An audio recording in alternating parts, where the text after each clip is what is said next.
Well, current temperatures across the Rio Grande Valley this morning are starting to warm up. So most of us are seeing temperatures in the mid to low 80s. So right now in Port Isabel, the current temperature is 85, Harlingen 82, McAllen 80, and Roma and Rio Grande City are currently at 82 degrees. But most of us are seeing dry conditions because take a look at our dew points. Our dew points for most of us are pretty pleasant. So not everyone is seeing those dew points in the mid to low 70s, and some of us are in the 60s. So a few are seeing dry conditions. So even though it is hot outside, it doesn't feel that oppressive, so it's not that muggy. However, of course, if you are a little bit further south near the coast, conditions could potentially be a little bit more muggy just because those dew points are a little bit higher as opposed to areas just further inland in the upper valley. But overall, we are seeing pleasant and dry conditions, and our winds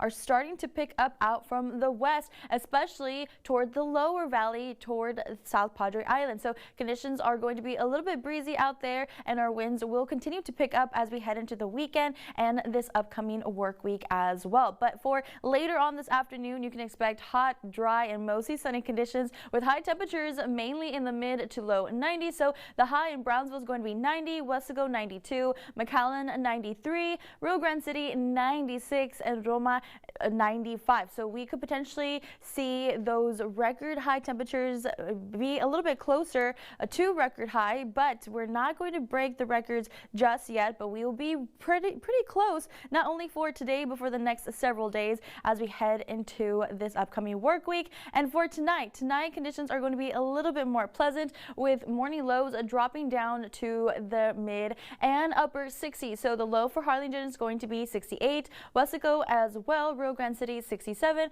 and Brownsville 70 degrees under partly cloudy skies. So for the weekend, you can expect dry conditions overall, warm and sunny, and it's going to feel a little bit more like summer as opposed to fall. However, that could potentially change as we head into this upcoming work week because those rain chances will start to increase, especially as we head into the weekend. We could potentially see anywhere from 40 to 50%, which could eventually help those temperatures drop down just a couple degrees into the upper 80s. But until then, just expect those high temperatures to be in the low 90s.